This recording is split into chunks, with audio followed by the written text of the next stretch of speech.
As our time together in Growth Track is winding down, I wanted to take a second and talk to you about our expectations as a church for everyone that says that C4 is their church, their local church, and what it looks like to be. The terminology that we use is all in. And to give you some good examples of what being all in is, the goal, the chief goal of being a part of a local church, of being all in, is to be a growing follower of Jesus. That's it. It's pretty simple, but we can do certain things that will push us and encourage us and propel us really into our vision, our destiny here as a church and as individuals with your families, that we can go all in and it will benefit us to become growing followers of Jesus. This really is part of our heart and our culture here, is that I believe that every single person here today has a next step, and our job is to be faithful to follow Jesus in whatever the next step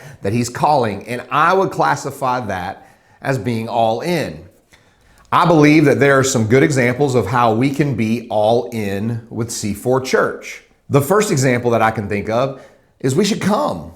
Be a part of everything that we do. Listen, I believe connection is the beginning of growth. Right now, stats are saying that the average church member that says that they are committed to their church attends the gatherings and the events and the services 1.5 times a month.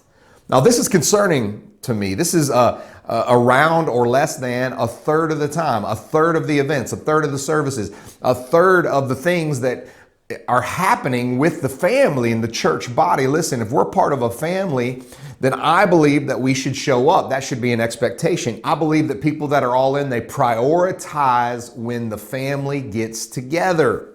They get involved. They become part of everything that we do. Listen, it's really hard to have a relationship when we just aren't present. Things are always happening and changing. Remember, the church isn't an organization. The church is a family.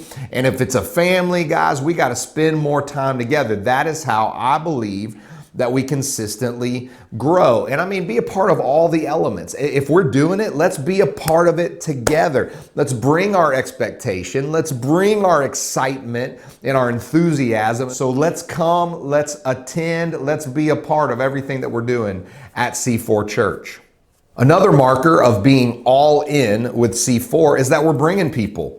I hear it so often when someone says, man, I wish my brother was here. Man, I wish my friend from work was here. And I'm saying, why don't we collectively build the culture of our church that we are a bringers church? Listen, bring them to church. I hear it every once in a while. Someone will say, hey, we're not going to be at the table. We're not going to be here the next couple Sundays because family's in town. Hey, what a great example to show your family what your local community looks like. Bring them to church. I believe God is doing something special with our church. And if we can become bringers of our friends, of our family, of our people that we do life with and work with, people in our neighborhood, man, I believe that when you bring them, God will make that connection. And not just people that are looking for a church.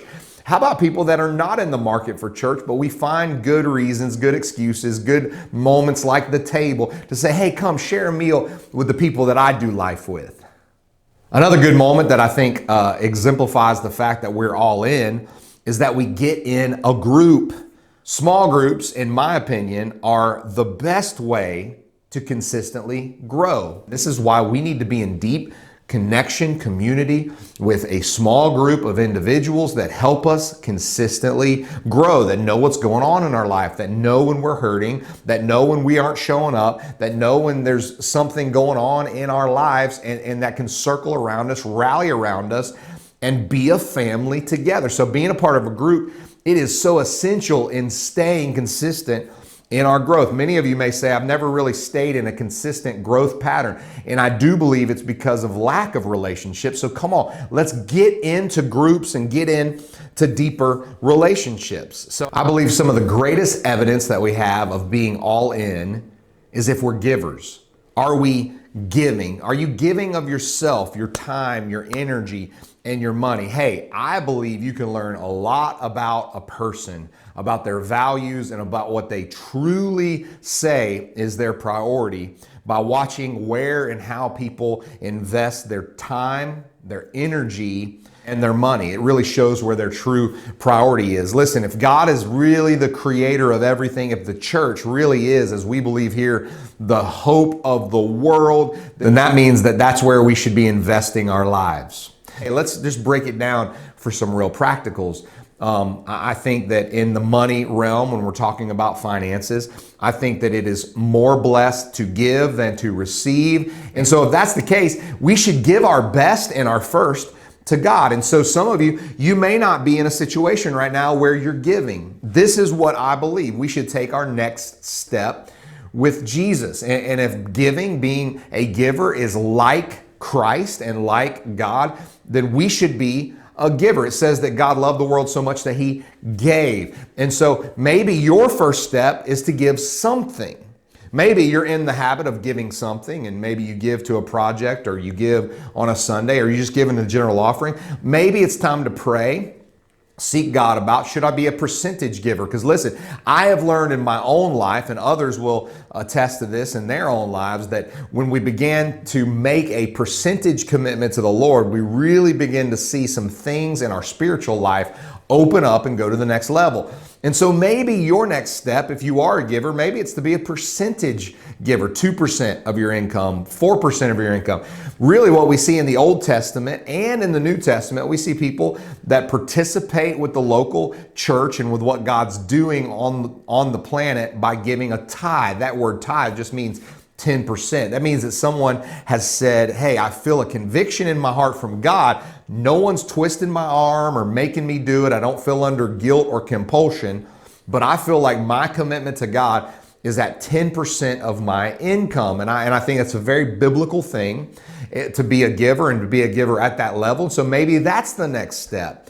For some of us, man, I aspire to be this kind of giver, that when Christ says give, no matter what it is, that I say yes. But you know what? We're all on a journey. It takes a while for us to get there. My hope, my heart as your pastor is this: let's take the next step in the areas of giving, holistically, giving of ourselves and our time, our energy, and our money. Our vision is to love and to serve people. So I feel like a marker of are we all in is this: do we serve? Now, the way we do this at C4 Church is that we serve on the Dream Team. The Dream Team are all the different various volunteers that say, I want to serve in whatever capacity. Here's the thing: being available in whatever area that our church has a need. That's serving, and that's serving from a really healthy heart. But ultimately, our goal is to disciple you into the areas of your giftings, of your passions, and I want you serving in a place that really makes sense for what God's doing in your life and what he's equipped you with, all the different things that makes you you. I would love for us to pivot, use everything that God's done in our life to serve other people. Man, I will make this promise. When you get to a point where you are on a team serving other people, I believe we can do so much more together than alone. And when we're doing this and serving other people, nothing in our life can ever match what it feels like to be used by God in the service of other people. So I feel like being all in is saying that I'm a part of something bigger than myself. I want to serve people. Jesus uses that in such a way where other people's lives are changed because you said yes to being all in. So to kind of sum up our time, I feel like one of the last values of being all in is this: that we communicate. Every good relationship really has good communication. Our expectation is we want you to communicate with us. Let us in. Be honest. Don't wait until you're on the brink of disaster to then tell us, listen, let's walk this life together. Let's do life together. Let's be in the nitty-gritty details of what's happening. And God, listen, I just believe that when we communicate with one another, we can have the resources together to overcome any obstacle that the world throws at us. And so our expectation is communicate with us. Be open and honest and transparent about what is happening and going on in your life and how we can help you. I believe that when there are open lines of communication between each other, that God, he seems to speak speak a lot quicker and a lot clearer